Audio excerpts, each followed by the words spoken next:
From the New Arts and Media Studios in River West, the greatest neighborhood in the world, I'm Charles Purcell, and this is The Log. On an anniversary that we all share, right? This is weird. This COVID anniversary, we can't really put an exact date on it, but it's definitely this week, for sure. So we're going to talk about that today. But first, just a couple of headlines I found interesting. Susan Rice is burning sage in her West Wing office, an office once occupied by the infamous Stephen Miller.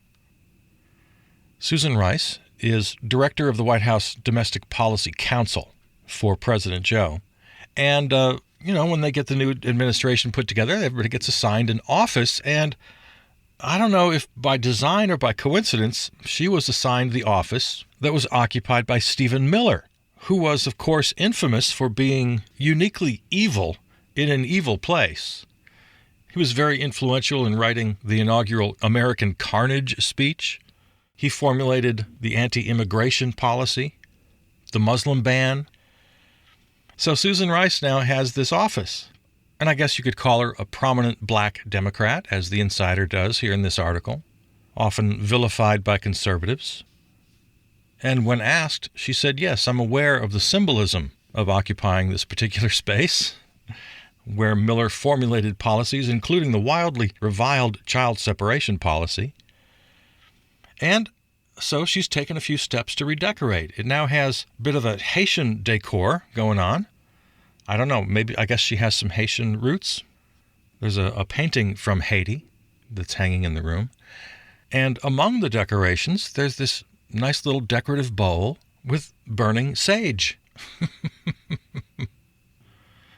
Now, for the uninitiated, and that's me, but I do have some friends along the way who like the idea of burning sage. It's supposedly a way to cleanse a space of evil spirits, of bad juju. I'm betting right now you know more about this than I do. I'm not sure of the origins. If it's indigenous peoples, First Nations?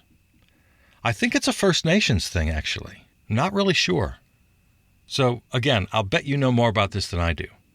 I do know this much, that when white folks do it, when New Agey white folks do it, it is definitely cultural appropriation. I'm just not sure which culture we're appropriating it from. I'll have to look into that. But I know sage burning as a way of cleansing the spiritual space. That's not a white thing. Unless, of course, you go back, which I like to do. I always like to go back to my more ancient ancestors, the Celts, the pagans, kind of the weirdo indigenous folks of Northern Europe. When I think of my ancestors, that's what I like to think of. Scandinavia, the British Isles, Celts, pagans, troublemakers. Especially when the empire decided we're all Christian now. Then we were really troublemakers. So those are the ancestors I like to think of. And you know what? Now that I think about it, I wouldn't be surprised if they were burning sage. I wouldn't be surprised at all. Maybe it's not cultural appropriation after all. Anyway, that story just gave me a little delight. Susan Rice, more power to you. Decorating Nazi white supremacist Stephen Miller's former office with art from Haiti and burning sage. It's kind of beautiful.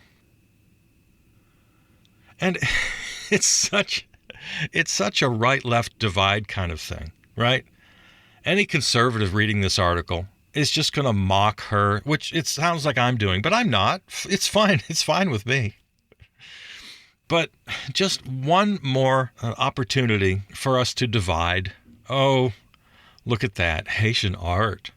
Burning sage. Well, aren't you a liberal? Do you have kale in your box lunch? I'm sure that's how a lot of people are reading this. And then others are just totally getting behind it. Cool, man. Good for you. All right.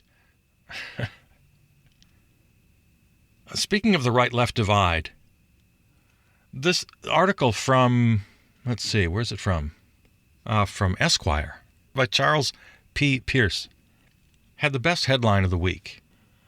It's hilarious to watch the American right discover its deep and abiding love for the British monarchy. and the subheadline, still I yield my pride of place for contempt of this passel of crowned jugheads to Patrick Franey of the Irish Times. So that part of it, he quotes this guy from the Irish Times regarding the monarchy. Now, the article isn't really much. It's extremely short, literally 2 paragraphs, 3 maybe, and the quote from the Irish guy. So I'm not recommending the article. I just thought the headline was hilarious. It's hilarious to watch the American right discover its deep and abiding love for the British monarchy. Yeah, have to decide what side you're on. And as soon as Meghan and Harry did their little sit down with Oprah, well, okay, how I react now, I have to be with my team. And the conservatives, Fox News and the rest of them, just have decided, okay, we have to jump on Meghan Markle because it's her version of burning sage. Oh, you're going to talk about your feelings. Your feelings were hurt. And, I might partake in some of that. A lot of it's just very sort of high school. And, yeah, I can be pretty cynical about the royal family, for sure. But there's no getting around it. The bombshells she dropped, and they're legitimate bombshells. One was the blatant racism. I mean, who's going to figure it's not there, right? But to hear it articulated like that, questions from the family about, oh, well, how dark is the skin going to be? That is really newsworthy. I mean, legitimately newsworthy. It's not just a tabloid thing, not just an Oprah thing. No, that's pretty big. And then, to my mind, much bigger than that, the real story of that interview was her openness talking about her mental health crisis. And you don't have to be a silly, new agey, kale-eating, sage-burning, nouveau hippie to get on that side.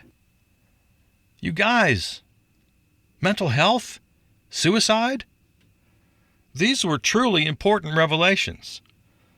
The fact that she got no help.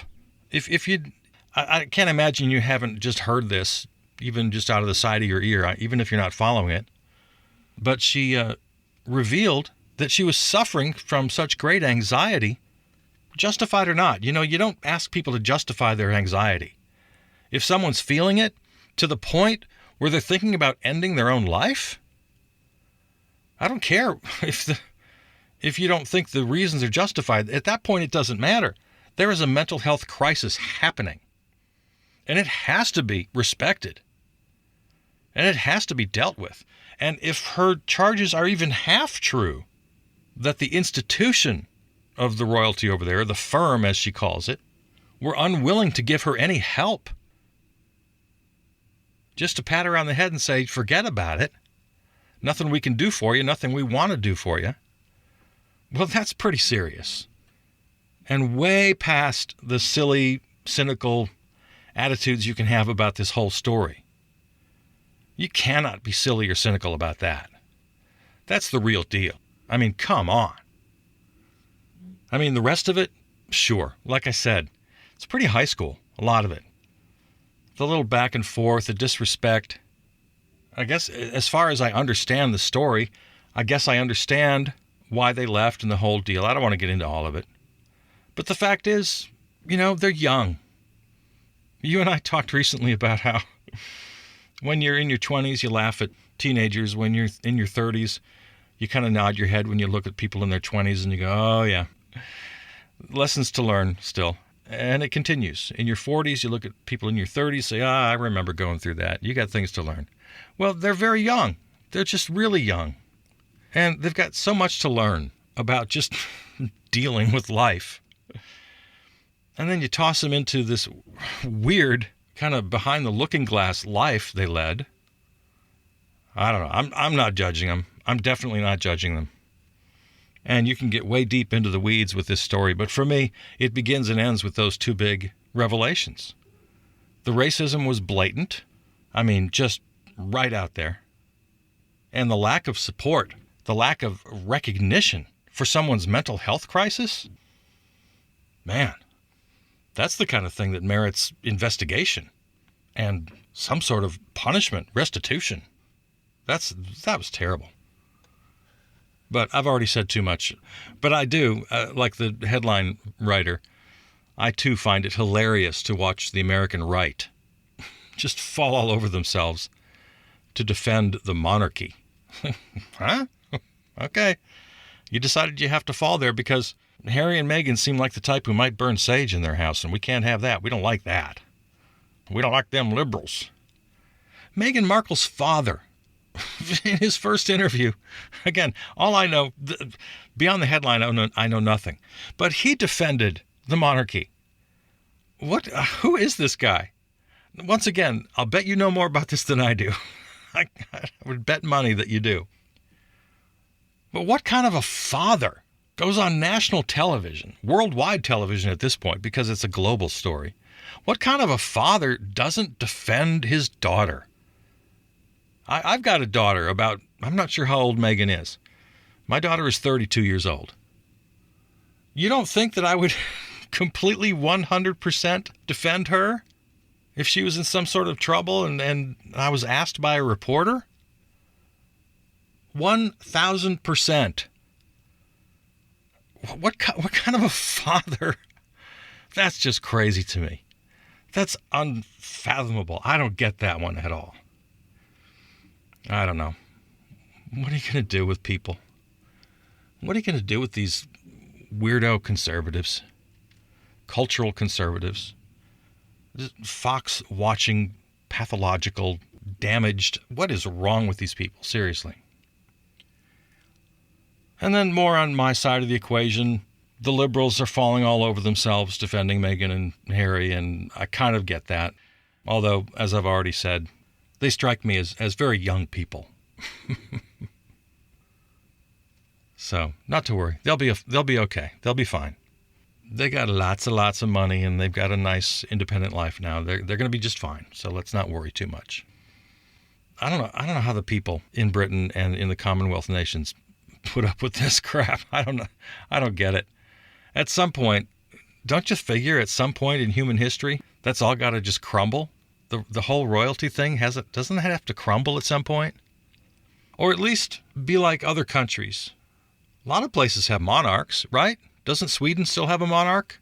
Spain? I think there are many countries, but they don't do anything. They're not much more than paintings on the wall. Yeah, they're living flesh and blood people, but they have zero impact on how the country is run. They don't even have a big place in the culture at all. They're just not on anybody's mind. As far as I know. I'm talking way over my head today. I'm talking about things I really don't know about. I gotta check myself. But I think that's the case. I think that other monarchies just, they're there. Maybe they're on stamps. But Britain seems to be the last holdout of just this obsession and this immense wealth and power. I don't know. I don't get it. And it reminds me of a little meme I saved. I never know what to call these. It's not a meme. It's just a little statement. A little statement in a box. Which normally I'm not that crazy about because in order to fit in that box, you have to be a little too pithy. And it leaves a lot unsaid. And to my mind, you're doing more harm than good when you're that pithy. But this one I liked. It's from the Hampton Institute, which is a far left kind of think tank. A guy in a basement who writes pithy statements. I'm not sure. But it goes like this. We should be offended by bourgeois culture. Reject it. Stop gawking at it and celebrating it. There is so much to look up to in proletarian culture if we can just rid ourselves of the conditioned inferiority complex that capitalism has set upon us. And I guess that really got my attention because of all the hype around the royalty thing. It's certainly, it's the epitome of bourgeois culture. Everybody's got to watch it. Everybody's got to talk about it. Gawking is exactly the right word. We need to stop gawking at it. Stop celebrating it. And then by comparison, as the writer of this short little statement reminds us, proletarian culture, the culture of working people, is nothing to hide and keep behind closed doors and to consider inferior to what the celebrities are doing.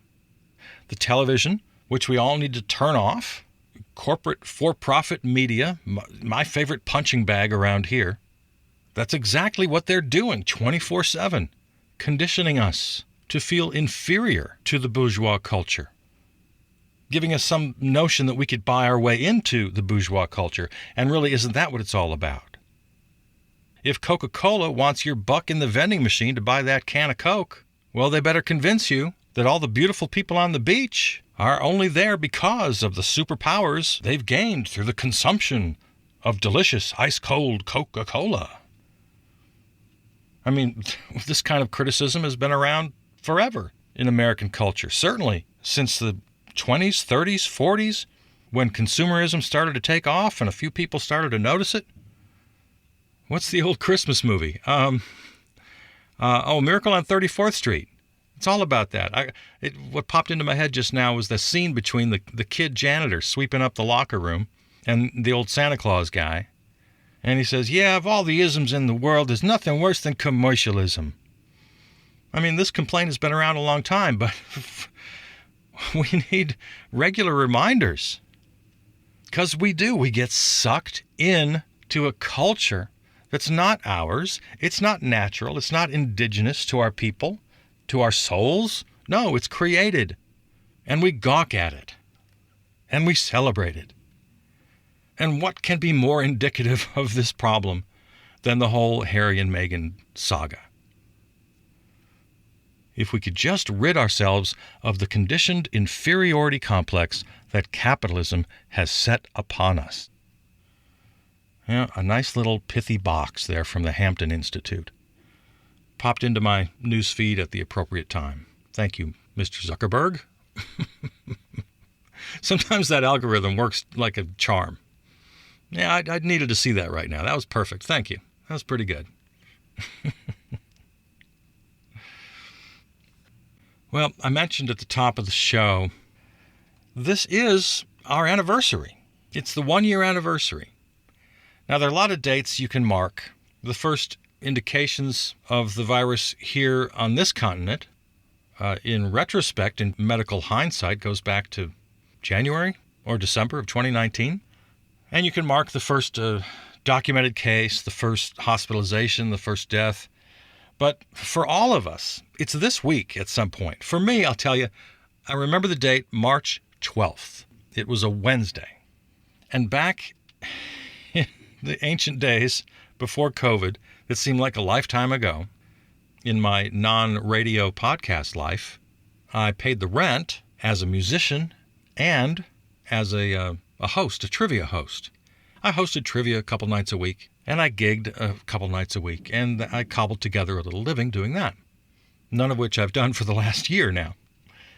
So it was March 12th. I hosted one of my trivia nights at a pub, and it was pretty much a full house, a lively crowd. And I remember it was the first night I didn't shake hands with people. I was a big handshaker back in the day, back in olden times. And it was the first time I didn't shake anybody's hand. And we even kind of laughed about it. Oh, no, I guess, we can't do that anymore. It was the night that it all just hit the fan. I mean, we've been hearing about this for a while. But I myself, just speaking for myself right now, I wasn't taking it seriously enough. I didn't understand. But now it's starting to make the news. And on that night, that's when we learned that the NBA did what? They canceled or postponed the rest of their season? Yeah. I guess they'd played a couple games earlier that night, but at some point, a couple teams took to the court, and then they had a little confab and decided, now let's call it a day. And learned later that multiple players had tested positive. And then, boom, the big announcement. Somebody yells, the NBA just canceled. I'm going, what? So we finish up our little trivia fun. And now on the drive home, I hear, Tom Hanks and his wife are in quarantine. They're in isolation, having tested positive. The first famous person So those were kind of the moments that kind of hit me. And I remember Wednesday night, March 12th. I had a couple of gigs that weekend that did not happen. They were canceled. And then I had one more trivia night scheduled for Monday. To my shock, the owner of the venue did not cancel trivia that night. And by now, this was like the big weekend. The big weekend where we're really getting the news. It's happening fast. People are talking about shutting down. And this guy decides to go ahead and have trivia. And I'm thinking, well, what do I do here? And like a dummy, I went and honored my obligation. I scheduled the gig. But I wasn't happy about it. Nobody was there. Just a handful of people. It's a big old venue. And it was empty.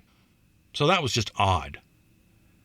And I told the owners, I said, I'm giving notice here. I'm gone now. I ain't coming back. I'm not doing this for an indefinite period. I'll let you know.